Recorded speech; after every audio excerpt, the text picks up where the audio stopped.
By the dawn of 1914, the Ottoman Empire teetered on the edge of ruin.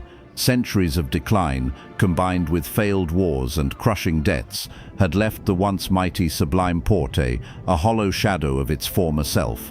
The Balkan Wars had carved away its European territories, while decades of economic concessions to Britain, France and Germany had drained its treasury and tied its policies to foreign whims.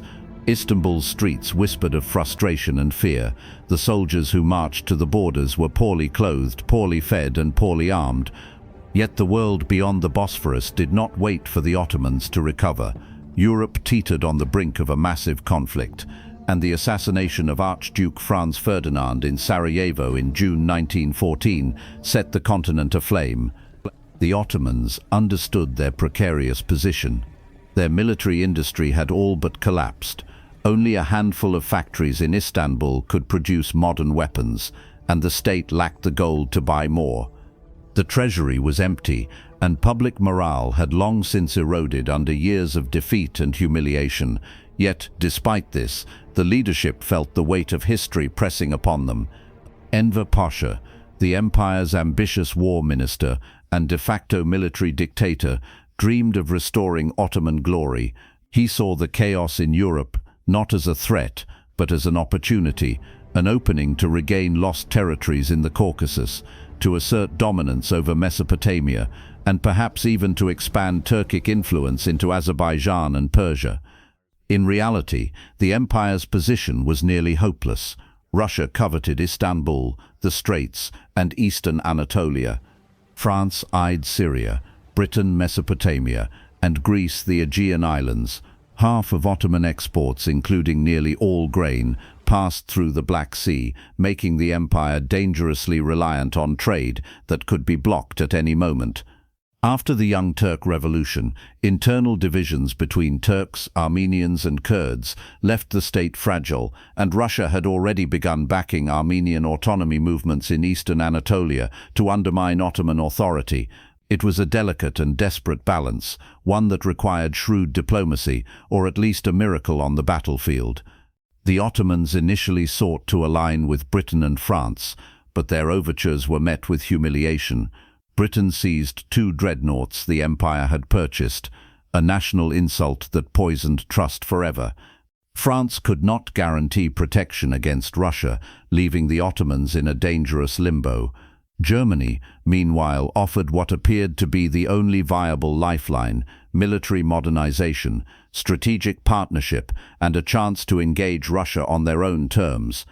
By August 1914, a secret defensive alliance with Germany was in place, pledging mutual protection against Russian encroachment. In return, Germany would guide Ottoman military operations, sending General Otto Liman von Sanders to oversee the modernization of the First Army. Yet the alliance came with strings. Germany expected action, and the Ottomans, deeply in debt, were forced to comply. Plans were drawn not just for defense but for bold offensives, strikes against Russian positions in the Caucasus, attacks on the Suez Canal to threaten British supply lines, and a declaration of jihad intended to stir Muslim populations across British and French colonies. The empire, exhausted and fragile, was stepping into a war whose scale it could not truly comprehend. The first test of this alliance came in late October 1914, with the dramatic transfer of the German ships Goeben and Breslau to the Ottoman Navy. Renamed Yavuz Sultan Selim and Midilli, these ships enabled the empire to strike at Russian Black Sea ports, including Odessa, Sevastopol and Novorossiysk. The attacks, while tactically effective, forced the empire into a war it had hoped to avoid. Russia declared war on November 2nd, followed by Britain and France within days, and by November 11th, the Ottomans reciprocated, officially plunging themselves into the Great War. Sultan Mehmed IV proclaimed jihad against all enemies of the empire, hoping to unite the global Muslim population, nearly 240 million strong, against the Entente powers. Even as the empire mobilized, the realities of its weakness were undeniable. The Caucasus front, stretching across unforgiving mountains and frigid plains, would soon test the limits of Ottoman endurance. The Third Army, responsible for the region, was under-equipped and underprepared for winter warfare. Troops lacked proper tents, coats, boots and medical supplies. Commanders warned against offensive operations, but ambition and nationalism overruled caution. Enver Pasha, driven by dreams of decisive victory and personal glory, took command, setting in motion what would become the greatest military catastrophe in Ottoman history. The stage was set for a winter campaign that would push men to their breaking points, expose the empire's weaknesses, and mark the beginning of a war that the Ottomans were ill-prepared to fight. From the snowy highlands of eastern Anatolia to the deserts of the Persian Gulf, the empire would be tested like never before. And yet, in the minds of its leaders, this moment was framed not as an end, but as an opportunity, a chance to reclaim honor, territory, and relevance in a world that had long since moved past the sick man of Europe. By mid-1914, the Ottoman Empire was a facade of power. From Istanbul's minarets to the far reaches of Anatolia, the trappings of a centuries-old state suggested stability, but the truth was far grimmer. The empire's economy was hollowed out, its industry barely functional, and its treasury drained from decades of loans, reparations, and failed modernization. Yet within the halls of the Sublime Porte, a dangerous optimism took hold, a belief that war could restore prestige, recover lost lands, and secure the empire's survival. This was the illusion of strength, a mix of desperate ambition and calculated risk, fueled by nationalist fervor and the charisma of a new generation of leaders, the Young Turks, and especially the trio known as the Three Pashas. Enver Pasha, the dominant figure of the triumvirate, embodied this illusion. A former cavalry officer, he was both admired and feared, known for his aggressive strategies and bold proclamations. Enver and his colleagues believed that the Ottoman army, despite its shortcomings, could seize the initiative and strike decisively against Russia in the Caucasus, while holding the southern and western fronts. The idea was seductive. A rapid victory could unite the empire, bolster legitimacy, and even inspire Turkic and Muslim populations beyond Ottoman borders. But the empire's real strength was fragile. Factories produced minimal weaponry, artillery shells were scarce, and the army's logistical capacity was virtually non-existent. Hunger, disease, and discontent simmered among the ranks, and yet these leaders overestimated morale and underestimated the harsh realities of warfare in snowbound mountains and desert plains. The decision to enter the war was also shaped by geopolitics. Britain and France were perceived not as partners but as opportunists, ready to dismember Ottoman territories while feigning friendship. Russia loomed as the most immediate threat, coveting Istanbul, the Straits, and eastern Anatolia. Beyond this, France sought Syria and Lebanon. Britain eyed Mesopotamia and the Suez, and Greece looked to the Aegean Islands. Enver Pasha and the Three Pashas saw that neutrality was impossible. To sit on the sidelines would be to invite partition and humiliation. For them, war was framed not as a gamble, but as a necessity, a calculated risk in which the empire, if bold enough, might emerge not only intact but stronger. Yet even the calculation was built on shaky assumptions. The Ottoman army had 3 million men on paper, but only a fraction were combat-ready. Weapons were outdated, artillery limited, and winter clothing scarce. The empire's finances could not sustain long campaigns. Internal divisions further undermined cohesion. Tensions between Turks, Armenians, and Kurds had already been exploited by Russia and other European powers. Enver's strategy depended on speed and decisiveness, but it ignored the very real possibility that harsh terrain, severe weather, and inadequate supply lines could devastate unprepared troops. These factors were dismissed in the allure of glory and the urgency of national survival.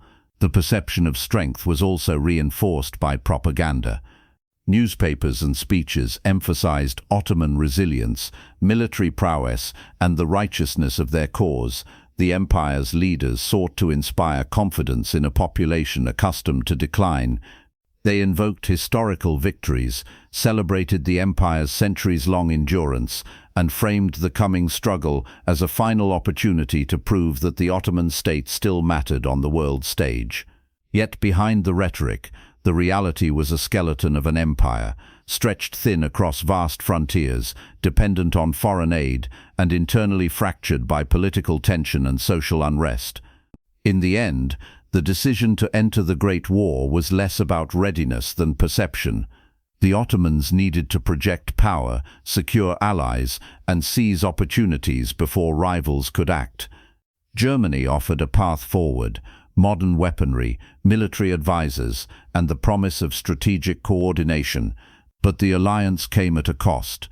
The empire would be drawn into a conflict it could barely sustain, forced to confront enemies on multiple fronts with insufficient resources. The illusion of strength masked the empire's true vulnerabilities, and as autumn of 1914 gave way to winter, the first major campaigns would expose these weaknesses in the most brutal terms imaginable. The empire, hungry for redemption, believed it could fight its way to survival. The world would soon reveal how dangerously fragile that belief was. The stage was set for the first battle that would test Ottoman resolve, strategy and human endurance to the limit: the march to Sarıkamış, where ambition would meet the unforgiving realities of winter, terrain and war. As 1914 deepened, the Ottoman Empire found itself at the center of a dangerous diplomatic web, entangled between promises, alliances, and the hidden agendas of Europe's great powers. The Sublime Porte, already weakened by years of economic dependency and military decline, was forced to navigate this treacherous landscape with a precarious blend of hope and desperation. Germany, Britain, France, Russia all had designs on Ottoman lands, and the empire's leaders believed that skillful maneuvering could preserve sovereignty while exploiting the chaos of the Great War. In truth, this belief would soon prove to be a fatal miscalculation. The German alliance, formalized in secret agreements in early August, was both a lifeline and a leash. Germany promised protection against Russian ambitions in Anatolia, but in return demanded strategic initiative and active engagement. Enver Pasha, ambitious and proud, saw this as an opportunity to reclaim lost territories and establish Ottoman dominance in the Caucasus. He envisioned rapid victories that would recover the empire's honor, while the German military mission, led by General Otto Liman von Sanders, provided technical expertise and operational guidance. On paper, it seemed a marriage of necessity. The Ottomans needed guns, advisors and strategy. Germany needed a new front to divert Russian resources and threaten British and French communications. Yet the alliance carried hidden pitfalls. Germany expected immediate action, while the Ottomans, strapped for cash and munitions, were reluctant to commit. Enver's proposals, attacks on Russian ports, strikes at the Suez Canal, and a campaign to stir global Muslim uprisings were audacious but poorly resourced. The promise of German loans, delivered in installments, temporarily eased financial constraints, but it also bound Ottoman strategy to German timelines and expectations. The empire's leadership overestimated its capacity to wage simultaneous campaigns on multiple fronts, underestimating the logistical demands of winter warfare in the Caucasus, desert operations in the Arabian Peninsula, and naval engagements in the Black Sea. Diplomatic missteps compounded military risk. Earlier negotiations with Britain and France had collapsed over minor grievances, including the seizure of Ottoman dreadnoughts and French unwillingness to guarantee protection against Russia. These slights hardened the empire's pivot toward Germany, but also left it diplomatically isolated. Promises of jihad, intended to rally Muslims in British and French colonies, were ambitious but largely symbolic. The Ottomans could not project enough military power to enforce them. Meanwhile, local populations within the empire, Armenians, Kurds, Arabs, remained ambivalent or hostile, creating the constant threat of internal unrest at a time when external enemies already pressed from all sides. The Ottomans attempted to balance these pressures with regional treaties designed to secure borders and avoid multi-front disasters. Informal pacts with Greece and Romania sought to guarantee neutrality, while a separate Bulgarian defense treaty promised a secure northern frontier. Germany, meanwhile, funneled military advisors and technical expertise into modernizing the Ottoman army, hoping that a competent Ottoman offensive against Russia could divert Entente resources from the European theater. In practice, these agreements offered little real security. Borders were porous, alliances fragile, and communication between commanders and governments riddled with delays and misunderstandings. The first operational tests of these alliances revealed cracks almost immediately. In late October, the transfer of the German ships Goeben and Breslau to Ottoman control allowed the empire to strike at Russian Black Sea ports, including Odessa, Sevastopol and Novorossiysk. While tactically impressive, the raid had immediate strategic consequences. It drew the Ottoman Empire into a war with Russia, Britain and France, forcing a commitment that the state was ill-prepared to sustain. Financially, militarily and logistically, the empire was unready. Yet Enver Pasha framed these actions as proof of Ottoman resolve, believing that decisive moves could mask structural weaknesses. At the same time, the empire faced internal challenges that magnified the risk of miscalculation. Armenian populations, increasingly sympathetic to Russian aims, were viewed with suspicion by Ottoman leadership, a sentiment that would later be politicized into deadly policies. Kurds and Arabs, while often loyal in theory, were never fully integrated into the Ottoman war machine. The army, already stretched thin, suffered from poor supply lines, inadequate winter equipment, and fragmented command. Officers, particularly those of the Young Turk Triumvirate, were driven by personal ambition as much as strategic necessity, creating a dangerous mix of overconfidence and hubris. In the end, the Ottoman strategy at the outbreak of the Great War rested on a dangerous illusion that bold action could compensate for logistical insufficiency, that alliances would protect them from overextension, and that ambition could replace preparedness. These miscalculations, though subtle at first, would soon become catastrophic. The march into the Caucasus, the campaigns in Mesopotamia, and the forays into the Red Sea, all were set against a backdrop of human suffering, harsh terrain, and winter conditions that the empire's planners had not fully accounted for. What seemed a calculated engagement on paper would quickly reveal itself as a series of desperate gambles, each with consequences that would echo through decades. By the fall of 1914, the Ottoman Empire stood on the precipice. It was allied with the world's most formidable military power, yet isolated from potential regional partners. It had troops and weapons, but not enough of either to sustain prolonged campaigns. Its leadership was ambitious, but often blind to reality. And above all, it faced enemies who would exploit every weakness: the Russians to the north, the British and French to the south, and internal unrest that could flare at any moment. The stage was set for a winter campaign that would test the empire's endurance and, ultimately, expose the deadly cost of its illusions.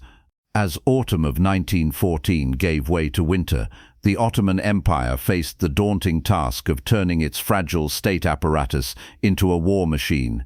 On paper, the empire boasted millions of men under arms, stretching across Anatolia, the Balkans, and the Middle East. But in reality, most of these troops were poorly trained, poorly equipped, and poorly fed.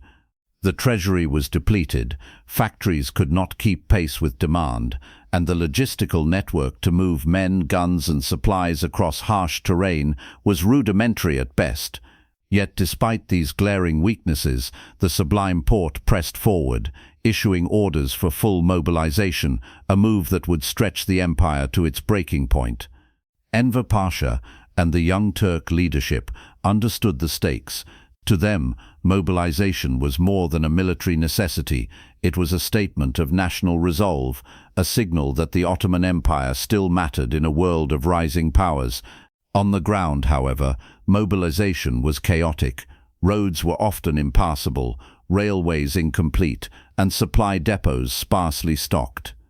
Factories produced barely enough rifles, artillery shells, or ammunition to arm a fraction of the soldiers called up. Winter clothing, tents, and medical supplies were almost non-existent, leaving entire divisions vulnerable to frostbite, disease, and exhaustion, even before encountering enemy fire. The Empire's Third Army, tasked with defending the Caucasus front and preparing for the offensive at Sarıkamış, epitomized the difficulties of mobilization. Commanders struggled to assemble divisions from scattered garrisons, often relying on local conscripts with minimal training. Horses were requisitioned from villages across Anatolia, but many were unfit for mountain warfare. Supply lines relied on mules and carts traversing snowbound passes, and even the most basic rations were delayed by bureaucratic inefficiency and poor planning. Yet orders came from Istanbul to advance, to strike decisively, and to seize territory from Russia, regardless of conditions. The men, drawn from the empire's diverse population, marched onward with a mixture of loyalty, fear, and confusion, unaware of the full scale of the dangers ahead. Financial constraints made the task even more daunting. The Ottoman treasury had been drained by decades of debt and reparations, leaving little money to purchase modern weapons or fuel the war effort. Germany, recognizing the strategic necessity of an Ottoman offensive, provided loans and military aid, but these were limited and came with strings attached. By mid-October, Enver Pasha had secured enough funding to launch an offensive in exchange for immediate engagement against Russian positions. In effect, the empire was being forced into war by circumstance, ambition, and the demands of a more powerful ally. Infrastructure, or the lack of it, magnified the challenges of mobilization. The Anatolian railway network, though expanded under German guidance, was incomplete and often blocked by weather or sabotage. Roads were little more than dirt tracks, winding through mountains, valleys, and snowfields. Moving a single division with artillery, supplies, and medical support required weeks of planning, coordination, and endurance. For soldiers marching on foot, exposed to freezing winds and icy slopes, the mountains themselves became an enemy as formidable as any Russian battalion. By the time the Third Army approached Sarıkamış, exhaustion, frostbite, and starvation had already claimed thousands of men. Despite these logistical nightmares, Ottoman commanders pressed forward. Orders emphasized speed, surprise, and offensive action, often ignoring the stark reality that soldiers lacked basic winter gear and sufficient food. Discipline was enforced harshly, but morale frayed as the physical and psychological toll of the marches mounted. Many men abandoned their posts, while others succumbed to illness or the bitter cold. Officers like Hasan İzzet Pasha, aware of the dangers, warned against advancing without proper preparation, only to be overruled or replaced. Ambition and the pursuit of glory outweighed caution, setting the stage for one of the most devastating military disasters in Ottoman history. As mobilization continued, the empire faced additional pressures on multiple fronts. In Mesopotamia, Britain was moving to secure Basra and the Persian Gulf, while in the Red Sea, the Ottomans attempted to threaten British positions at Aden and Bab al-Mandab. Each theatre required men, material, and command attention that the empire simply did not have.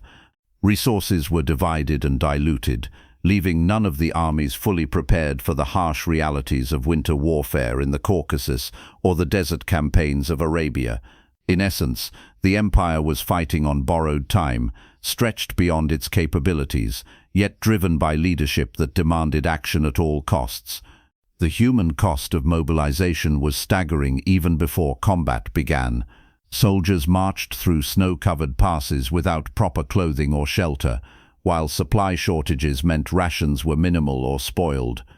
Disease spread rapidly, and exhaustion led to frostbite and death. Families in Anatolia watched as sons, husbands, and brothers were conscripted into an army that might never return. Meanwhile, Ottoman commanders, driven by ambition and a belief in the empire's hidden strength, continued to order offensives, convinced that decisive victories could overcome the very real limitations of men, material, and terrain. By the end of 1914, the Ottoman Empire had mobilized thousands of soldiers across multiple fronts, but the campaign was already unfolding as a nightmare. Men were dying before they even reached the battlefield. The march to Sarıkamış would test every aspect of Ottoman military capacity, logistics, leadership, morale and endurance. Mobilization, intended to prepare the empire for war, had exposed its fragility, and the coming winter would transform this vulnerability into catastrophe. By the late autumn of 1914, the Caucasus Front had become the stage where ambition and reality collided with brutal clarity. The Ottoman Third Army, tasked with defending the eastern borders and launching the first major offensive against Russia, faced terrain as unforgiving as any enemy. Snow blanketed the highlands, rivers swelled with ice and meltwater, and winds howled across jagged ridges, turning every march into a test of endurance. For the Ottoman soldiers, already poorly equipped and underfed, this landscape was a deadly adversary. Hunger gnawed at them, frostbite claimed limbs, and exhaustion sapped the will to fight even before the first shots were fired. The army's logistical failures were stark. Food was rationed, often insufficient or spoiled, and supply lines were stretched over mountains where carts and horses struggled to pass. Ammunition shortages plagued every unit, forcing officers to ration shells for a campaign that relied on decisive, concentrated attacks. Winter clothing and tents were almost non-existent. Many soldiers wrapped themselves in layers of wool and blankets, hoping to stave off freezing temperatures that would prove more lethal than any Russian bullet. Disease spread rapidly in these conditions, with typhus and dysentery claiming hundreds, while the constant strain of marching through deep snow left countless men incapacitated. Leadership at the front was a mixture of determination, hubris, and tragic misjudgment. Enver Pasha, convinced that bold maneuvers could achieve a decisive victory, pushed his commanders to launch a winter offensive, despite repeated warnings from officers like Hasan İzzet Pasha, who argued that the army was unprepared for combat in extreme conditions. When İzzet resigned rather than execute orders he knew would be disastrous, Enver personally took command, setting in motion the campaign toward Sarıkamış. Orders emphasized speed, encirclement, and the seizure of key positions, but they ignored the reality. The soldiers lacked adequate shelter, heating, and medical support. Every kilometer of advance through the Ulahukber Mountains would cost lives before a single engagement with the enemy. The Russian forces, in contrast, were better equipped for winter warfare. Medical support and supply networks ensured that wounded men were evacuated and treated, and winter clothing allowed soldiers to endure long marches in sub-zero temperatures. While Ottoman troops struggled to maintain morale and simply survive the cold, Russian units could engage and withdraw, regroup and counterattack with efficiency. Terrain that the Ottomans hoped would protect them, the mountains and passes became a liability, slowing movement and making coordinated attacks almost impossible. Soldiers froze in place, artillery bogged down in snow, and entire regiments fell behind, fragmented and exhausted. Hunger compounded the suffering. Rations, often delayed or spoiled, forced soldiers to forage in the harsh landscape. Some ate frozen roots, snow, or any edible plant they could find, while others succumbed to starvation entirely. Desertion became common. Men abandoned their posts simply to survive. Commanders attempted to maintain discipline with threats and punishments, but the physical reality of the winter campaign overwhelmed authority. By the time the army reached positions near Sarıkamış, thousands of men were already casualties of the cold, disease and exhaustion. The human cost of the Caucasus campaign was staggering. Reports indicate that thousands of Ottoman soldiers died not from bullets but from hypothermia, frostbite and starvation. Entire divisions were reduced to a fraction of their original strength, leaving officers struggling to organize fragmented units for the complex maneuvers demanded by Enver's strategy. Communications faltered, orders were delayed or lost, and soldiers marched into positions they could neither hold nor supply. Even minor skirmishes became deadly as men collapsed in the snow or succumbed to exposure, leaving gaps that the Russians could exploit. Amid this chaos, morale fluctuated between determination and despair. Some soldiers believed in the promise of victory, spurred on by nationalism and the charisma of their commanders. Others recognized the grim reality and fought simply to survive, their courage remarkable in the face of overwhelming hardship. The mountains were silent witnesses to suffering that would leave an indelible mark on Ottoman military history: frozen bodies along supply routes, empty tents where entire regiments had collapsed, and villages stripped bare as survivors scavenged whatever could sustain life. Yet, despite the crushing conditions, Enver Pasha pushed forward. He believed that boldness could compensate for weakness, that speed and initiative could deliver a triumph against the Russians. Each step closer to Sarıkamış, however, deepened the army's vulnerability. Men exhausted by cold and hunger faced not only a capable enemy, but the relentless cruelty of winter itself. Every command, every maneuver, carried with it the weight of potential disaster. The Caucasus front, in the end, became more than a battlefield. It was a crucible, exposing the Ottoman army's weaknesses: insufficient supply, fragmented command, and the fatal underestimation of nature's power. Winter, hunger, and logistical failure would claim more lives than combat in the early weeks, foreshadowing the catastrophic losses at Sarıkamış. The empire's gamble, driven by ambition and the illusion of strength, had brought it to the edge of catastrophe, and the first test of war revealed just how thin the line between survival and annihilation truly was. December 1914 dawned bitterly cold over the mountains of eastern Anatolia, a land of snowbound passes and icy winds that howled through the valleys like a warning. The Ottoman Third Army, numbering roughly 118,000 men, was poised to execute what Enver Pasha envisioned as a brilliant winter offensive, a three-pronged envelopment of the Russian forces at Sarıkamış. On paper, the plan seemed audacious and decisive. The 11th Corps would pin the Russians across the Pasin Valley, while the 9th and 10th Corps maneuvered around the right flank and rear, storming Oltu, crossing the Alayükbe Mountains, and cutting the Sarıkamış-Kars railway. Success promised glory, territorial gains, and a revival of Ottoman prestige. Reality, however, would reveal itself in blood, ice, and exhaustion. From the outset, the operation was plagued by miscalculations. Hasan İzzet Pasha, commanding the Third Army, warned that his men lacked winter clothing, tents, and sufficient provisions. He argued that a winter campaign in the Caucasus was suicidal, yet his concerns were dismissed. When he resigned in protest, Enver Pasha assumed direct command, driven by ambition and the belief that decisive action could overcome logistical weakness. On December 22nd, the offensive began. Troops advanced through snowdrifts waist-deep in places, without firewood or proper winter gear, their breath visible in the freezing air, their bodies gradually succumbing to frostbite and exhaustion. The march across the Alayükbe Mountains became a death sentence for many. The 9th Corps, tasked with capturing Bardiz and cutting off the Russian flank, lost thousands of men to freezing temperatures before ever engaging the enemy. The 10th Corps, advancing in parallel, fared little better. Exhaustion and hypothermia claimed a third of its strength almost immediately. Even the 30th and 31st Divisions, tasked with assaulting Kalabozi and Id, faced relentless Russian resistance coupled with the merciless cold. Soldiers collapsed mid-march, artillery lagged in the snow, and units became fragmented, leaving commanders struggling to coordinate attacks across treacherous terrain.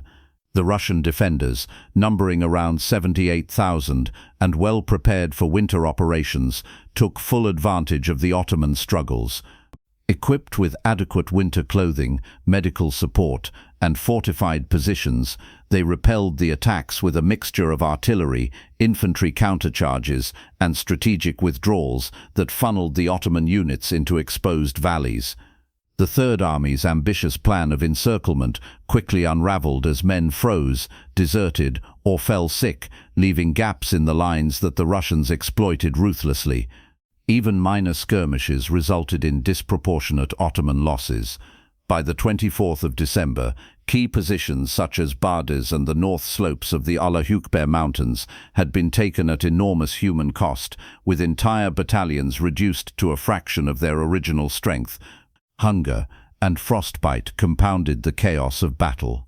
Soldiers scavenged snow for water, roots for food, and the bodies of fallen comrades for warmth or shelter. Regiments like the 9th and 10th Corps, once numbering tens of thousands, dwindled to mere hundreds in isolated pockets.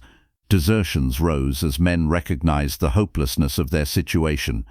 Officers, desperate to maintain cohesion, issued orders that could not be enforced, as troops staggered through icy passes and snowdrifts. Ammunition shortages further hindered combat, forcing units to engage in hand-to-hand encounters or retreat under pressure. By the night of December 26th, the Ottoman forces had achieved some tactical gains. Upper Sarıkamış was briefly occupied by the 29th Division, but reinforcements and Russian counterattacks quickly encircled these troops.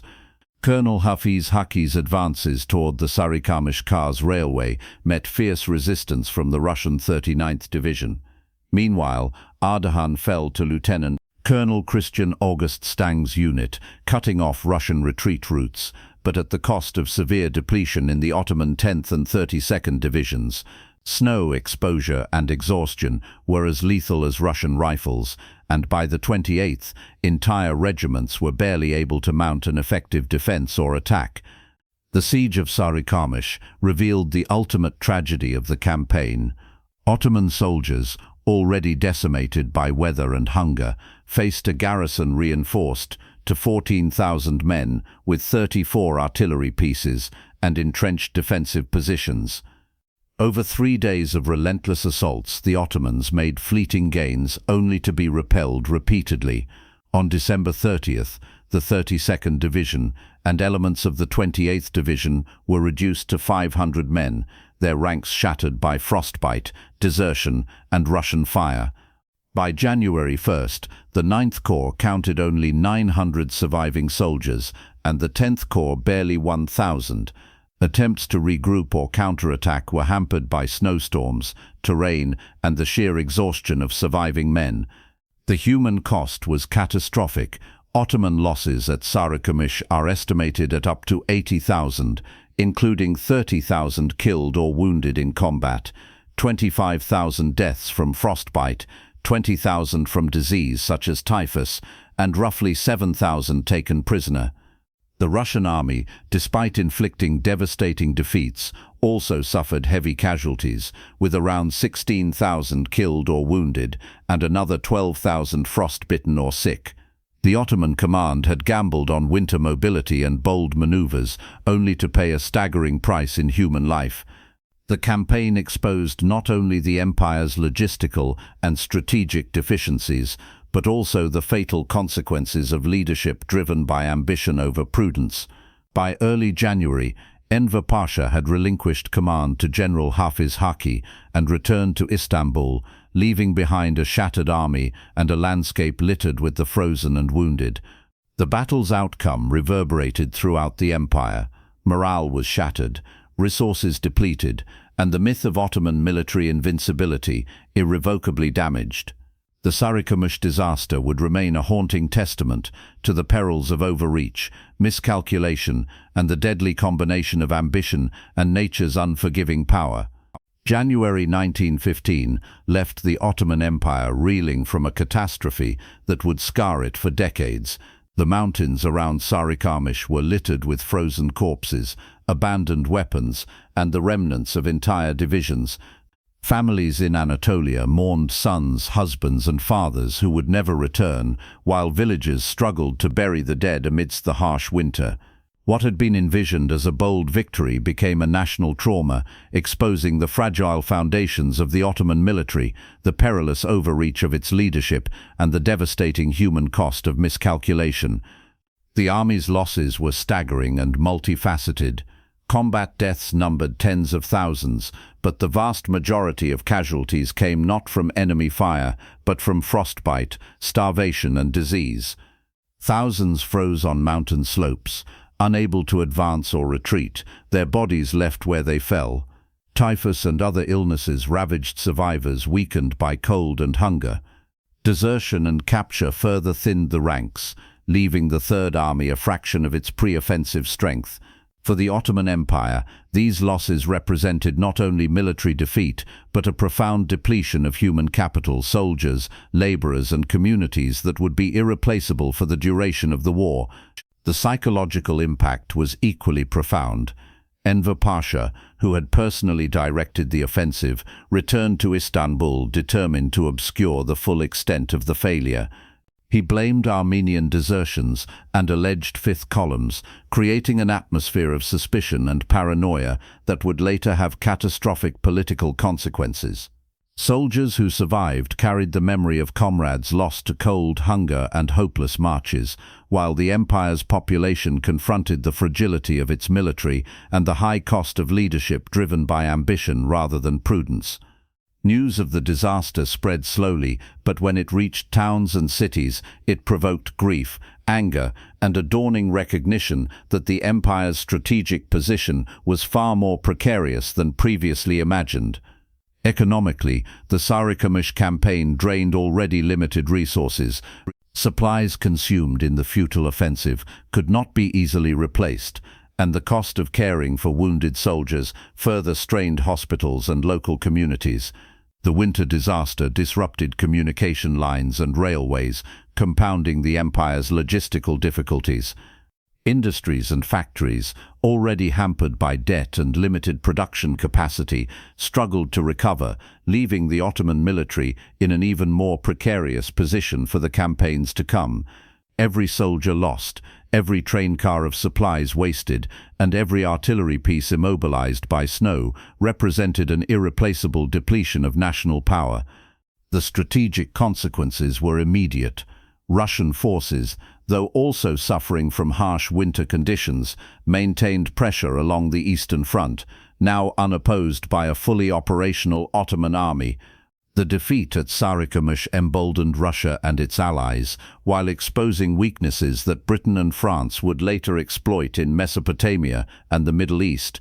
The Ottoman Empire, once seeking to project power and reclaim territory, now faced the stark reality of a multi-front war with depleted manpower, strained finances, and the shadow of internal dissent.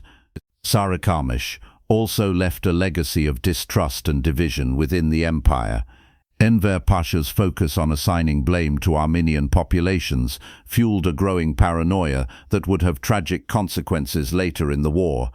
Officers and troops, who had endured unimaginable hardships, returned with disillusionment, questioning leadership and the competence of those who had sent them into the mountains underprepared. Communities that had supplied men to the front were left grieving, their economic and social structures disrupted by the absence or death of so many able-bodied individuals. Yet even amidst this devastation, the Ottoman leadership sought to maintain the illusion of resilience. Propaganda framed the losses as sacrifices in the pursuit of Ottoman honor, while the narrative of Enver Pasha's personal heroism and decisive action was emphasized. In truth, the empire had been shown its limits. Ambition without preparation could not overcome logistical reality, and the human cost of miscalculation was brutally clear. Sarıkamış became more than a military disaster. It became a symbol of the empire's vulnerability, the fragility of its leadership, and the harshness of a war that would demand the ultimate sacrifice from its people. As the winter thawed and survivors returned to Anatolia, the Ottoman Empire faced a somber reckoning. The Third Army had been decimated, infrastructure and supply lines were strained, and the population had absorbed the shock of a loss so catastrophic it reshaped expectations for the war. Sarıkamış was not just a defeat on the battlefield, it was a national trauma, a warning of the perils of ambition without preparation, and a grim prelude to the challenges that the empire would continue to face across the multiple fronts of the Great War. While the Ottoman Empire bled in the Caucasus, thousands of miles to the south, another front was quietly unfolding in Mesopotamia, a region the British had long eyed for its strategic access to oil and the Persian Gulf. By late 1914, the British government, driven by both economic and military imperatives, dispatched forces to secure Basra, the last deep-water port along the Shatt al-Arab and a gateway to the fertile lands of southern Mesopotamia. The Ottomans, already stretched thin by winter campaigns in Anatolia, faced a foe who combined better preparation, mobility, and naval support, making defense increasingly precarious. The British advance began with a carefully coordinated landing at Fao on November 6, 1914. HMS Odin bombarded Ottoman fortifications, while 500 men disembarked to secure communication lines and establish forward positions. Ottoman forces, caught unprepared and demoralized by prior Balkan and Caucasus defeats, abandoned the fortifications, leaving the British virtually unopposed. This initial victory was only the beginning. Reinforcements arrived, including the full 6th Poona Division under Lieutenant General Sir Arthur Barrett, bringing both manpower and artillery to bear.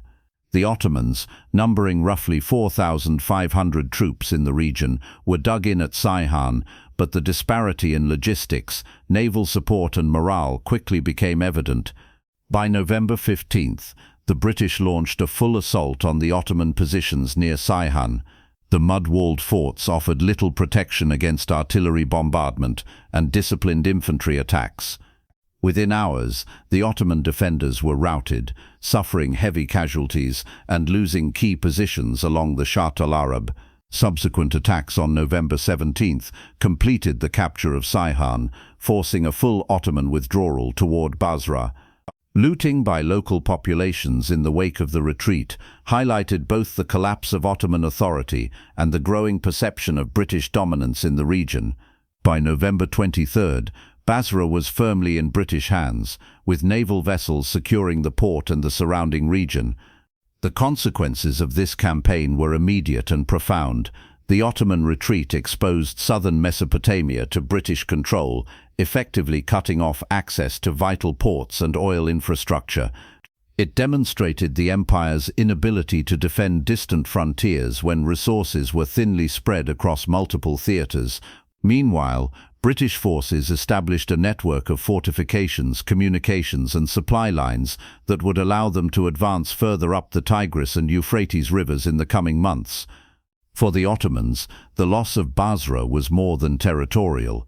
It was a strategic and psychological blow, underscoring the empire's vulnerability to coordinated, technologically superior adversaries.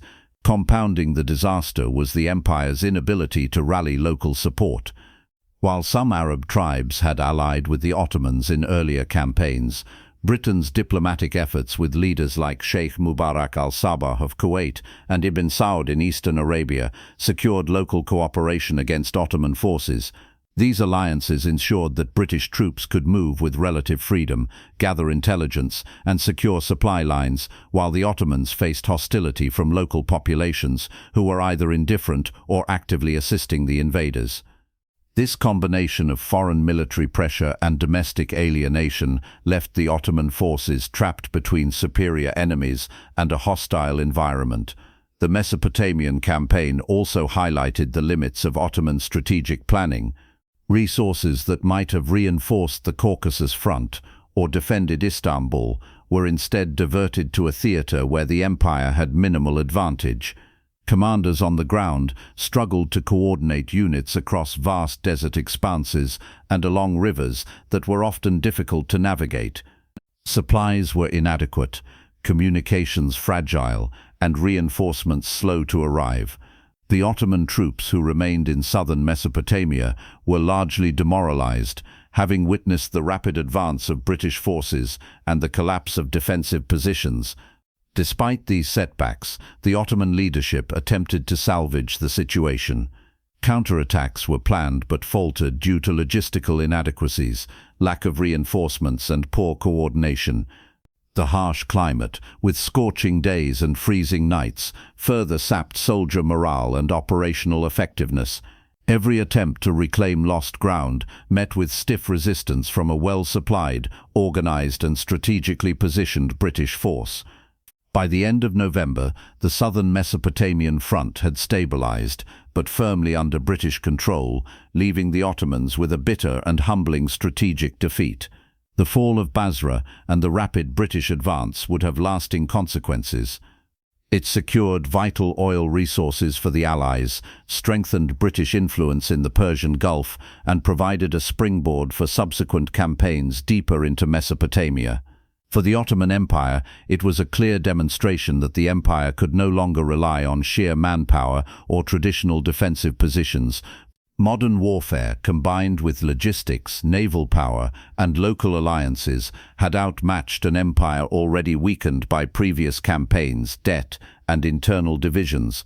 Mesopotamia became a cautionary tale of overextension and exposed the empire's inability to defend all of its distant territories simultaneously. While disaster unfolded in the Caucasus and southern Mesopotamia, the Ottomans attempted a more audacious, if ultimately minor, operation along the Red Sea.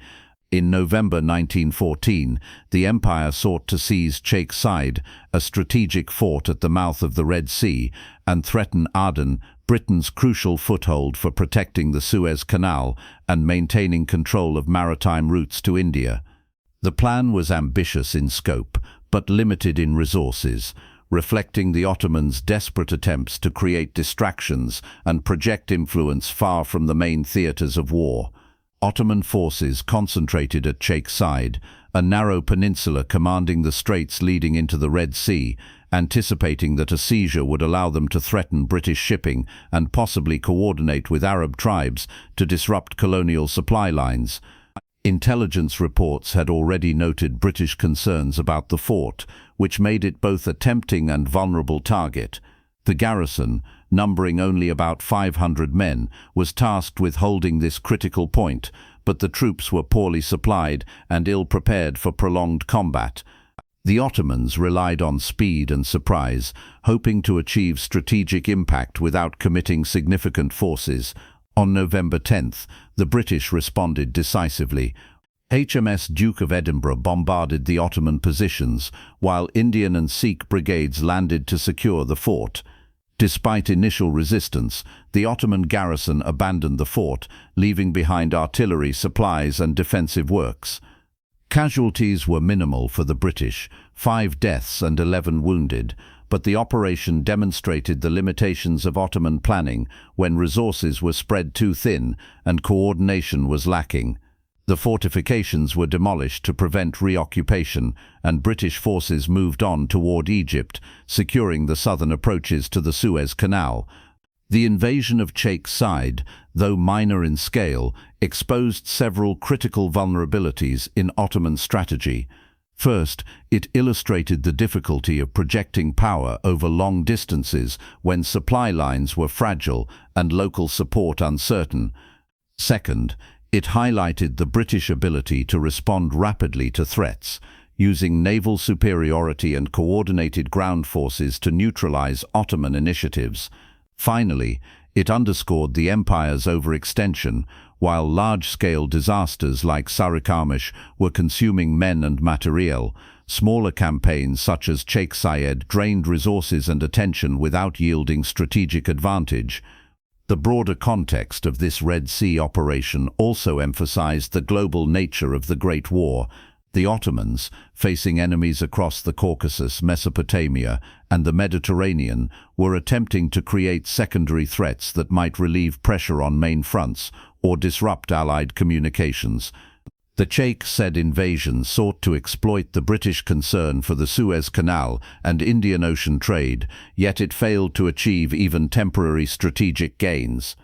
Instead, it demonstrated the empire's inability to coordinate multi-front operations effectively, leaving its forces vulnerable to rapid counterattacks and superior logistics. Moreover, the campaign had political implications. Local Arab tribes, whom the Ottomans had hoped to rally, remained largely neutral or aligned with the British.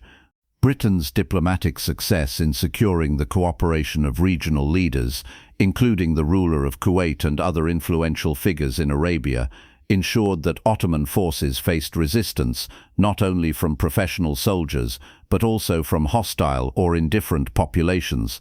This combination of logistical failure, environmental challenges and diplomatic disadvantage rendered the Sheikh Zayed operation a cautionary footnote, yet it foreshadowed the growing problem of local uprisings and regional revolts that would plague the Ottomans throughout the war. Ultimately, the Red Sea campaign, though small compared to Sarıkamış or the Mesopotamian front, symbolized the Ottoman Empire's broader strategic predicament. It attempted to play a global chess game with insufficient pieces, relying on bold moves and opportunistic strikes that could not be sustained.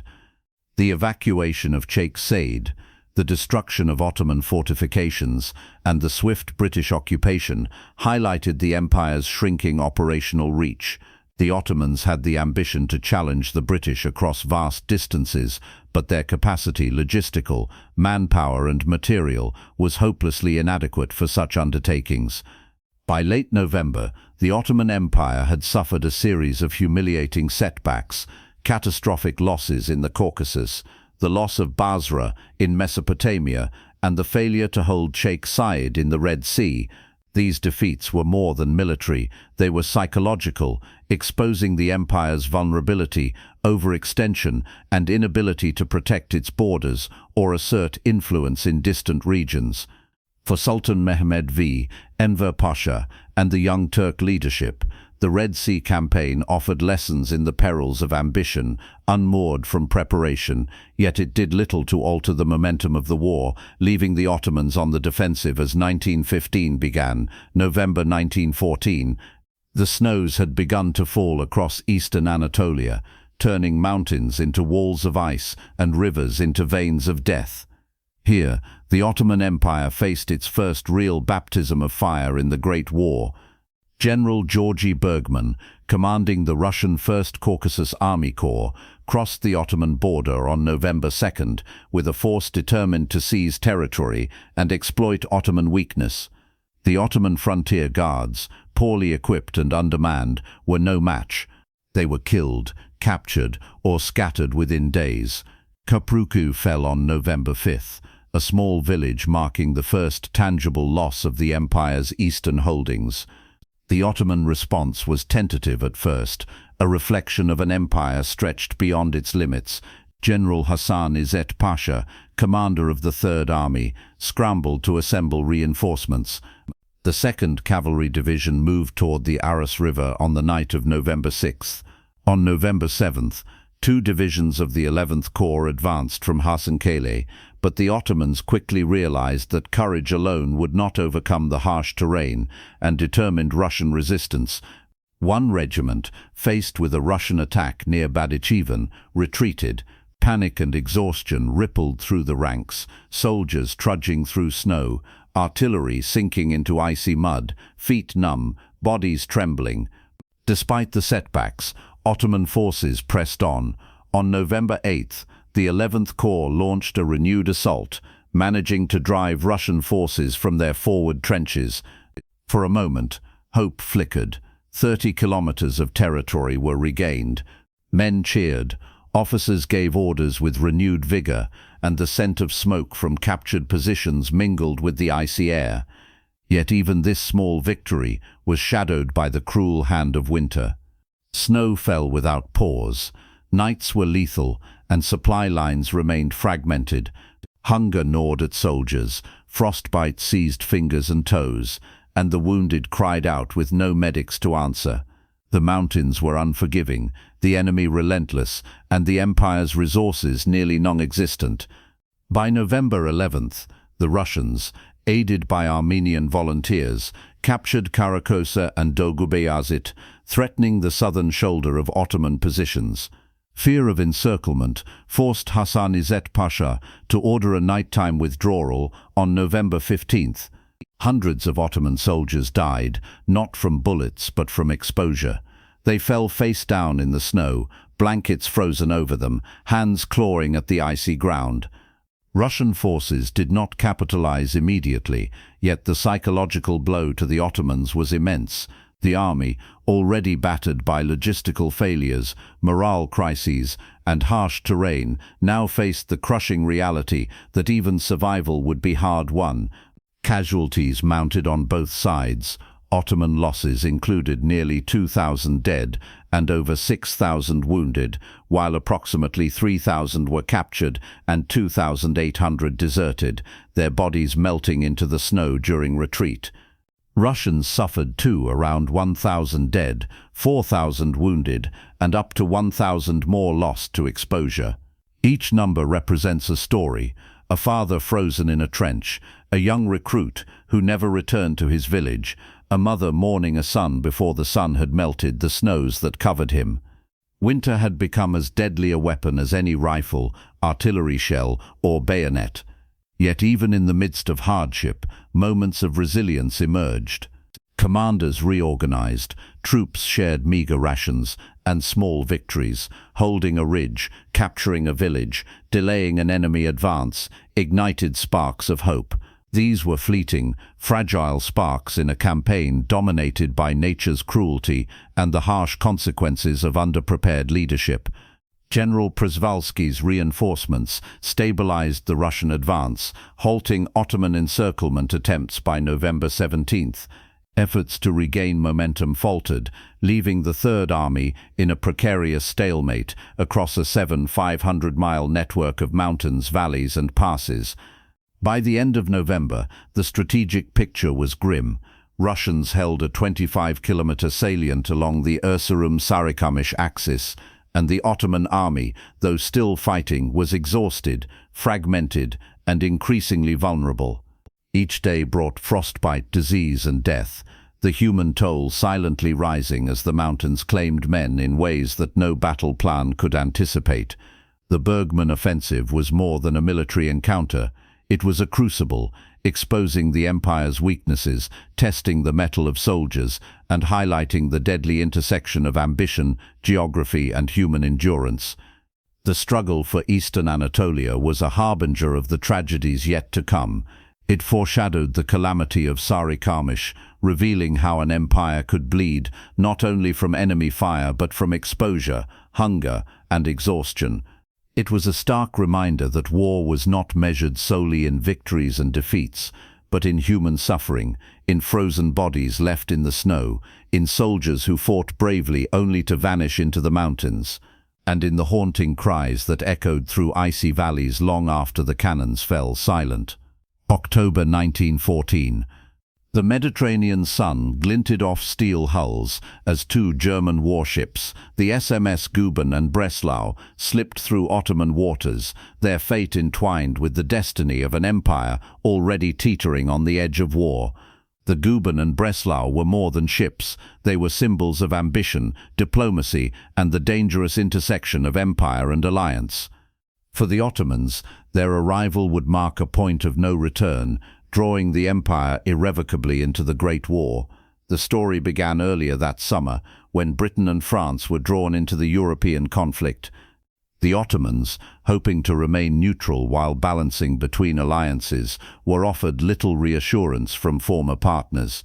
Britain's seizure of two dreadnoughts in August humiliated the empire and poisoned relations, while French promises of protection against Russian ambitions proved insufficient.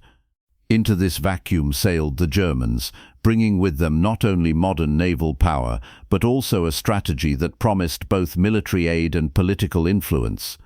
The Ottoman leadership, weary of humiliation and eager to reclaim prestige, accepted the German proposal. On October 27th, the Guben and Breslau, now nominally part of the Ottoman navy as Yavuz Sultan Selim and Midilli, sortied into the Black Sea. At 3 a.m. on October 29th, The Mourvenet and Geriti-Vatanier torpedoed the Russian Donets at Odessa, marking the opening salvo of Ottoman aggression. Meanwhile, the Yavuz bombarded Sevastopol, engaging Russian warships and shore batteries. Feodosia and Yalta were shelled by Hamidiye, while Berky-Satvet and Midili bombarded Novorossiysk, sinking grain cargo ships and destroying oil tanks. The operation was precise, swift, and shocking, a statement of intent and a calculated provocation. By November 2nd, Russia declared war on the Ottoman Empire, followed by Britain and France just days later. The Ottomans reciprocated on November 11th, committing themselves fully to the conflict. Sultan Mehmed II's proclamation of jihad on November 14th was both a political maneuver and a call to arms aimed at mobilizing the empire's Muslim populations worldwide. The world's 240 million Muslims, largely under colonial rule, now became a key strategic consideration in a war that had expanded far beyond European borders. The naval operation in the Black Sea was a gamble. The Ottoman Navy, under-equipped and technologically limited, relied on German expertise to execute complex maneuvers. The raids disrupted Russian shipping, damaged port infrastructure, and forced the Russians to divert attention from land campaigns. Yet the success came at a cost. It committed the Ottomans to a war for which they were ill-prepared, exposed supply lines, and placed them directly in the path of powerful naval adversaries. The operation demonstrated audacity, but also foreshadowed the consequences of overreach. The Ottomans had struck first, but the strike ensured that the empire would now face the full weight of the Allied powers. The psychological impact was profound. For the Ottoman people, the Black Sea raids were initially framed as a triumph, a display of renewed military competence after decades of decline. For the leadership, however, the success masked a dangerous reality. The empire lacked the industrial capacity, trained manpower, and logistical infrastructure to sustain prolonged naval and land campaigns simultaneously. Each shell fired, each torpedo launched, was a temporary victory, overshadowed by the looming costs of a protracted conflict. The Goeben and Breslau incident thus became a turning point. It was a tactical success, a symbolic victory, and a strategic miscalculation all at once. The Ottoman Empire, already weakened by debt, limited industry, and internal unrest, had committed itself fully to a global war.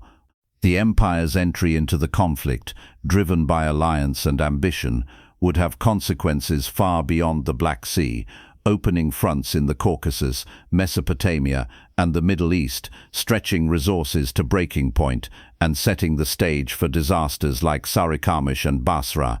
The legacy of the incident was both immediate and enduring. Russian retaliations and the Allied declarations of war forced the Ottomans to confront the scale of the conflict they had entered. The navy had achieved a bold strike, but it could not defend the empire's vast borders, nor could it replenish troops, supplies, or morale. The gamble had been taken, and the empire had placed everything on the line. In the months that followed, the consequences of this decision would ripple across Anatolia, the Caucasus, and the deserts of the Middle East, leaving devastation in their wake and marking the Ottoman Empire's irrevocable plunge into the Great War. November 1914. Along the muddy banks of the Shatt al-Arab, the first sounds of British guns echoed across southern Mesopotamia. Basra, a city critical for controlling the Persian Gulf and safeguarding the Anglo-Persian oil fields, was the target.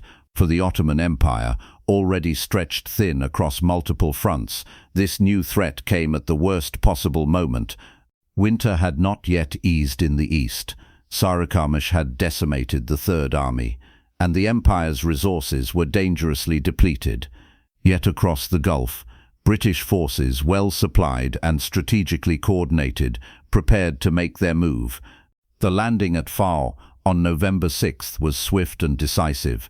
HMS Odin bombarded Ottoman batteries and the old fortifications along the peninsula, while 500 soldiers disembarked to secure the telegraph line from Fao to India.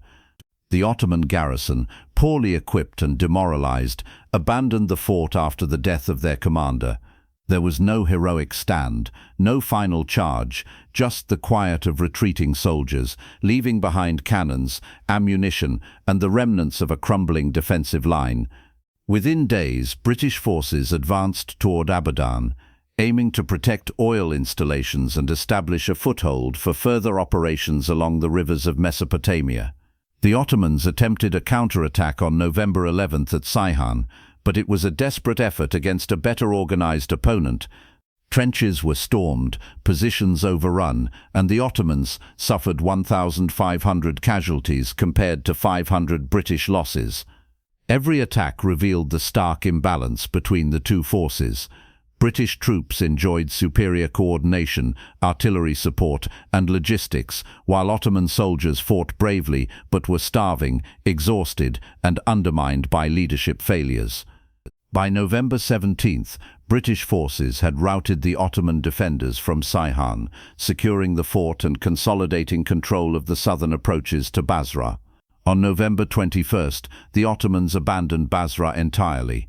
The retreat was chaotic, accompanied by looting and disorder among local populations. The city's capture was not just a military loss, it was a blow to Ottoman prestige, a symbol of vulnerability that reverberated across the empire. Basra, once a critical hub for river transport and regional influence, now lay in enemy hands, its fortifications under British control, its population witnessing the empire's inability to protect them. For the British, the occupation represented a strategic victory that would shape the campaign in Mesopotamia for years to come. The human cost of the Mesopotamian campaign was profound. Ottoman soldiers, already weakened by prior engagements and logistical shortages, faced harsh conditions in swamps, rivers, and deserts. Disease, exhaustion, and hunger took as many lives as the enemy's bullets. Families in Anatolia and Baghdad mourned sons and fathers who would never return, while the empire struggled to replace lost manpower. The campaign revealed the limits of Ottoman capacity. Even minor engagements in distant regions demanded resources, coordination, and planning the empire could no longer reliably provide. Strategically, the fall of Basra exposed the empire to deeper incursions.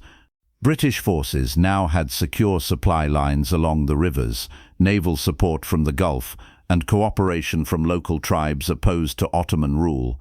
The Ottomans had little capacity to respond effectively, their armies fragmented across Anatolia, the Caucasus, and the Red Sea. Every day that Basra remained under British control eroded Ottoman influence in southern Mesopotamia, threatening trade routes, resources, and the morale of remaining forces. The psychological impact on the Ottoman leadership was equally severe. Enver Pasha and the three Pashas faced yet another front, slipping from their grasp, highlighting the empire's overextension and the consequences of entering a global war without adequate preparation. Soldiers returning from Mesopotamia spoke of disorganization, lack of food, and the demoralizing speed of British advances. For the public, Basra's fall was a bitter reminder that the empire, once proud and far-reaching, now struggled to defend even its southernmost territories. The landing at Fao and the subsequent capture of Basra set the stage for the rest of the Mesopotamian campaign. British forces now had a launch pad to advance further north along the Tigris and Euphrates, while the Ottomans were forced into reactive piecemeal defenses. The empire's hopes of projecting power into the Gulf were dashed, replaced by the grim necessity of defending what little remained. This first engagement in southern Mesopotamia illustrated, in microcosm, the broader story of the Ottoman Empire in the Great War, stretched thin, under-resourced, and yet bound by ambition to a war that demanded more than it could give. December 1914. The mountains of eastern Anatolia were cloaked in snow, a blinding white that stretched as far as the eye could see, turning every step into a fight for survival. Here, Enver Pasha, driven by ambition and visions of glory, would gamble everything. The Ottoman Third Army, reinforced with the 10th Corps, numbered around 118,000 men, equipped with 218 artillery pieces and 73 machine guns. On paper, it seemed formidable. In reality, the soldiers faced a winter they were utterly unprepared for, with inadequate clothing, meager supplies, and the harshest terrain imaginable. Enver's plan was audacious: a 3-corps envelopment to strike at Sarıkamış and sever the railway connecting it to Kars. The 11th Corps would pin the Russians from the front, while the 9th and 10th Corps moved through the frozen Allahukba Mountains to attack the enemy's right flank and rear. Success promised strategic advantage, a decisive victory against Russia, and the opening of routes to Azerbaijan, the Middle East, and the Caucasus. Yet the plan relied on timing, discipline, and endurance, things the Ottoman army lacked in the midst of a brutal winter campaign. The offensive began on December 22nd. The 30th and 32nd Divisions attacked west of Oltu, encountering Russian brigades that held the high ground. Snow fell without mercy, drifts swallowing men and horses alike. The 31st Division moved toward Eid, trudging through knee-deep snow, freezing winds biting at exposed skin. Soldiers lacked tents and firewood, often marching without food for hours, their fingers numb, their faces blue from frostbite. Thousands would die not from Russian bullets but from the unforgiving cold, hypothermia silently claiming men as effectively as any battle. By December 24th, Bardez fell, giving the Ottomans hope, but it was fleeting. The 10th Corps reached the northern slopes of the Allahukba Mountains, a staggering climb that decimated strength. A third of the corps succumbed to the cold, dropping numbers from tens of thousands to just over 3,000 men. Colonel Hafiz Haki pushed on, determined to link with the 9th Corps. Every step was agony. Horses collapsed, cannons sank into ice, and men staggered forward with faces streaked by frostbite and exhaustion. The Russian defenders, equipped and acclimated for winter warfare, held strong, repelling attacks and capturing prisoners. The siege of Sarıkamış intensified. By December 26, the 29th Turkish Division had seized Upper Sarıkamış, only to be encircled by Russian counterattacks. The 32nd Division, diverted to counter Cossack attacks, suffered devastating losses. Reinforcements arrived slowly, desertions increased, and command struggled to maintain cohesion. The Russian garrison, numbering roughly 10,000, was reinforced with artillery and machine guns, prepared for winter combat in ways the Ottomans were not. By December 31st, the situation was catastrophic. Yudenich ordered a decisive encirclement, trapping the 9th and 10th Corps in a frozen vice. Soldiers, exhausted, starving, and frostbitten, faced annihilation. Over the next days, the Corps' numbers dwindled dramatically. By January 1st, the 9th Corps had only 900 men remaining, the 10th Corps barely 1,000. Enver Pasha attempted counterattacks and reinforcements, but the cold and terrain had already broken his army. Thousands perished in the snow, not to the enemy's bullets, but to the merciless winter, to hunger, to disease. The human cost of Sarıkamış was staggering. Ottoman losses are estimated up to 80,000, including 30,000 killed or wounded, 25,000 frostbite deaths, 20,000 from typhus, and 7,000 prisoners. Russian casualties were severe but far lower. The battle became a symbol of ambition, outpacing preparation, of pride and miscalculation colliding in one of history's harshest winters. Families across Anatolia mourned sons who would never return, villages emptied, and the empire faced a crisis of both manpower and morale. For Enver Pasha, the catastrophe was politically delicate. Returning to Istanbul, he focused on concealing the causes of the defeat, blaming Armenian desertions while ignoring the failures of winter preparation and overambitious strategy. The empire's morale suffered, yet the leadership publicly framed the event as a temporary setback, a pause in the grand vision for Turkish expansion into the Caucasus. Internally, however, the Ottoman state confronted the stark reality. Even the bravest plans, executed without preparation or respect for the elements, could destroy armies and imperil empires. Sarıkamış was more than a military disaster. It was a psychological blow, a winter of death that foreshadowed further calamities across the Ottoman fronts. The mountains had claimed tens of thousands, and the empire was left to regroup, rearm and rethink strategy as the war spread into 1915. The echoes of frostbitten cries, of soldiers lost to the snow rather than battle, lingered over the empire like a warning. Ambition alone could not sustain an empire at war. January 1915. The snow had melted from the peaks, but the silence that followed Sarıkamış was deafening. The mountains, once alive with the cries of battle, now held only echoes, echoes of men who had marched, fought and frozen to death in the service of ambition.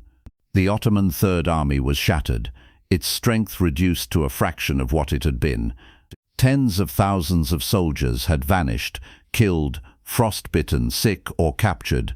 Villages mourned sons who would never return.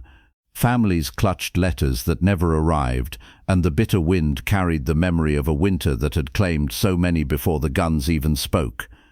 The human toll was staggering. Estimates suggest up to 80,000 Ottoman casualties. Among them, 30,000 were killed or wounded in combat. 25,000 had died from frostbite. 20,000 succumbed to typhus, and approximately 7,000 were captured by Russian forces. Each number represents a story: a father lost before his children could know him, a young recruit whose frozen hands never fired a shot, a village emptied of men while mothers prayed in vain. The Ottomans had paid an unimaginable price, not for territory, not for victory, but for the pride and vision of Enver Pasha, whose winter gamble had turned into a human catastrophe. Morale across the empire plummeted. Soldiers who survived returned exhausted, broken in body and spirit. Letters from the front spoke of hunger, despair, and the merciless cold. Commanders faced the impossible task of reorganizing units from the remnants, trying to restore cohesion to an army that had been decimated by nature and strategy alike. Fear spread among the troops. Could they survive the next winter, the next mountain pass, the next Russian counterattack? The pride of the young Turk leadership had collided with reality in the harshest way possible, leaving doubt and grief in its wake. Politically, the aftermath was a minefield. Enver Pasha, aware of the scale of the disaster, sought to control the narrative. Responsibility was deflected, Armenian soldiers were accused of desertion, and the winter conditions were downplayed in official reports. The truth, however, was undeniable to those who had fought. The Ottoman command had underestimated the mountains, overestimated the stamina of their troops, and allowed ambition to eclipse prudence. The empire's leadership faced a dual challenge: restoring faith in the army while concealing the depth of its failures from both the public and the international community. The strategic consequences were profound. The Ottoman Third Army could no longer hold the Eastern Front effectively. Russian forces retained control over key passes and positions, and the threat of further incursions loomed over Anatolia. The empire's ability to project power in the Caucasus was crippled, and the failure at Sarıkamış set a precedent. Future campaigns would be fought with fewer men, depleted resources, and the haunting knowledge that winter itself could be as lethal as any enemy soldier. Beyond the battlefield, the human suffering left scars on society. Refugees poured from villages near Sarıkamış, carrying memories of frozen corpses and abandoned homes. Disease spread among survivors, weakened communities further. Stories of bravery, endurance and sacrifice circulated, but they were intertwined with grief, resentment, and a growing sense of vulnerability. The empire, long proud and historically resilient, was confronted with the fragility of its existence in the face of modern warfare and unforgiving geography. Sarıkamış became more than a military event. It became a symbol of what happens when ambition ignores preparation, when pride drives men into impossible conditions and when leadership fails to respect the deadly forces of nature. For Enver Pasha, the battle was a lesson in the limits of command. For the soldiers, it was a winter of death that would never be forgotten. For the empire, it was an omen, a chilling reminder that the Great War demanded more than courage. It demanded resources, planning, and the humility to respect both the enemy and the elements. As the Ottoman Empire regrouped, buried its dead, and tended to the surviving few, the shadow of Sarıkamış hung over every decision. Future campaigns in Mesopotamia, the Caucasus, and beyond would carry the weight of these losses. The empire had endured centuries of wars, revolts, and crises, yet nothing had so starkly revealed its vulnerabilities as this winter campaign. Every soldier lost, every village emptied, every frostbitten corpse was a testament to the price of overreach, a price that the empire would continue to pay in the years to come. January 1915. The snows had melted from the mountains, yet the echoes of Sarıkamış lingered across the Ottoman Empire, whispering a warning in every frozen valley, in every scarred village, in every weary soldier who returned. The catastrophe was more than a loss of manpower. It was a brutal lesson in strategy, leadership, and the unforgiving reality of modern warfare. Enver Pasha's gamble had failed, and the empire was left to reckon with the consequences, both tangible and psychological. The first lesson was clear: ambition alone cannot win wars. Enver's vision of a rapid winter offensive through the Alahuqaba Mountains, encircling Russian forces and seizing Sarıkamış, had been audacious, but it had ignored the basic necessities of survival. Winter clothing, tents, firewood, and medical support were scarce or non-existent. Troops marched through snowdrifts, their fingers blackened by frostbite, faces blue from exposure, stomachs growling from hunger. The mountains themselves became an enemy, claiming tens of thousands. In military history, Sarıkamış would be remembered as a stark reminder that nature can be as lethal as any opposing army. The second lesson lay in logistics and preparation, or the lack thereof. The Ottoman Empire, drained by debt, lacking industrial capacity, and stretched across multiple fronts, simply could not support such a campaign. Weapons, ammunition, and supplies were insufficient, and reinforcements struggled to reach the front. Men froze to death while artillery pieces lay buried in snow. The army's inability to sustain itself under harsh conditions demonstrated a systemic failure, a reflection of the empire's deeper weaknesses. Pride had driven the plan, but reality had crushed it. Strategically, Sarıkamış altered the Ottoman war effort permanently. The Third Army, once numbering over 100,000, was now reduced to a fraction of its former strength. Key passes and positions in eastern Anatolia remained under Russian control. The empire's ability to project power in the Caucasus was crippled, leaving a dangerous vulnerability on its northeastern front.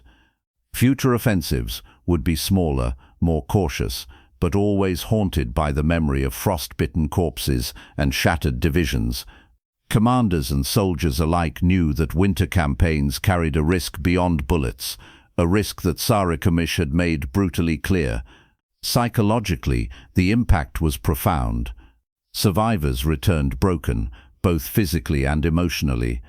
Families mourned sons and fathers who would never return. Villages emptied as men vanished into the snow, leaving women, children, and the elderly to grapple with the void. Fear spread among remaining troops. Could they endure another winter? Could they trust orders from commanders whose decisions had cost tens of thousands of lives? Morale, already fragile, was shaken to its core. The empire had survived centuries of upheaval, but Sarıkamış revealed the fragility of its human and institutional resources. Politically, the disaster forced the leadership to confront reality. Enver Pasha, while seeking to deflect blame onto Armenian deserters, could not hide the magnitude of the defeat. The empire's credibility, both domestically and internationally, suffered. Allies and adversaries alike took note. The Ottomans were a proud empire, but one stretched thin, vulnerable, and willing to risk everything for ambition. The lessons of Sarıkamış would echo in every council of war, influencing decisions from Mesopotamia to the Dardanelles. Finally, Sarıkamış left a human legacy that transcended strategy. The suffering endured by soldiers, the frostbite, hunger and disease, reminded the empire that war is not only fought with weapons, but with the endurance of men. Leadership must protect its people as much as it commands them. Courage alone, while noble, is insufficient against unrelenting elements and poor planning. Sarıkamış was a tragic teacher, and its lessons were written in snow, blood and grief. The Ottoman Empire would carry these scars forward.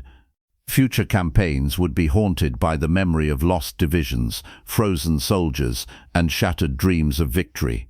The winter gamble had failed, and its consequences shaped the empire's war effort for the remainder of the Great War. Every decision, every battle, every movement of troops would now be shadowed by the winter of 1914-1915, a winter that proved the empire could bleed not only from bullets but from pride, overreach and the unforgiving hand of nature itself. January 1915. The Ottoman Empire, once a proud and sprawling power stretching from the gates of Vienna to the sands of Arabia, now faced a harsh reality. Sarıkamış had ended, but its shadow stretched across every front, every city, every home. Tens of thousands of soldiers were gone, frozen into the mountains, buried in the snow, or carried off by disease. Families mourned silently, villages were emptied of men, and the empire itself felt fragile, exposed and vulnerable. The Great War had arrived fully on Ottoman soil, and there was no turning back. The empire was fighting on multiple fronts: Caucasus, Mesopotamia, the Dardanelles, the Red Sea, each demanding troops, supplies and leadership the Ottomans could scarcely provide. Debt, poor infrastructure, and industrial limitations constrained strategy, yet ambition drove leaders to keep striking. Enver Pasha, still determined to secure glory and reclaim lost territories, faced the consequences of past decisions. Sarıkamış had taught him, and the empire, that courage without preparation could become a death sentence. But even in disaster, there was resilience. Soldiers who survived Sarıkamış carried forward, bringing bitter experience and hard-earned lessons. Commanders adapted, learned to respect terrain, climate and logistics. Cities like Istanbul and Aleppo labored to supply armies that were thin, demoralized and fractured. The empire struggled, but it endured, clinging to hope, faith, and the determination that had carried it through centuries of conflict. Every victory in small battles, every mile held against the Russians or British, became a testament to endurance, to survival, and to the will of an empire refusing to vanish from the map. The Great War demanded more than ambition. It demanded coordination, foresight, and the ability to learn from catastrophe. The Ottoman Empire's experiences in Sarıkamış, Basra, and the Red Sea highlighted these truths. Mistakes had been made, costs had been paid, but the lessons would shape every campaign that followed. Leadership learned to temper pride with prudence. Soldiers learned to endure hardship, and civilians learned the heavy toll of war. The empire, though battered, had survived the winter of death and would march forward into the uncertain and bloody months to come. Yet the psychological weight of Sarıkamış lingered. The empire had glimpsed the fragility of its military, the limits of its resources, and the merciless nature of modern warfare. Morale, shaken as it was, became both a challenge and a motivation to restore honor, to protect the remaining territory, to show that the Ottoman Empire, despite its losses, could still command respect on the battlefield. Each defeat became a lesson, each casualty a reminder that survival required not only courage, but wisdom and preparation. As the empire moved forward, the Great War unfolded in all its brutality: battles in the deserts of the Middle East, naval engagements in the Mediterranean, and sieges along the rivers of Mesopotamia. Each theater carried echoes of Sarıkamış, the cold, the exhaustion, the human cost, and each demanded that the empire confront the stark reality that it could not fight the war of the world without sacrifice, endurance, and adaptability. The decisions made in Istanbul and Berlin, on snow-covered peaks and in sandy river valleys, shaped the empire's path through the global conflict, leaving scars that would last generations. Ultimately, Sarıkamış and the Ottoman experience in the early months of the Great War revealed the duality of ambition and vulnerability. The empire remained a powerful symbol, yet it had been humbled by circumstance, nature, and miscalculation. Its people had endured unimaginable loss, its leaders learned harsh lessons, and the world witnessed the limits of pride and the consequences of overreach.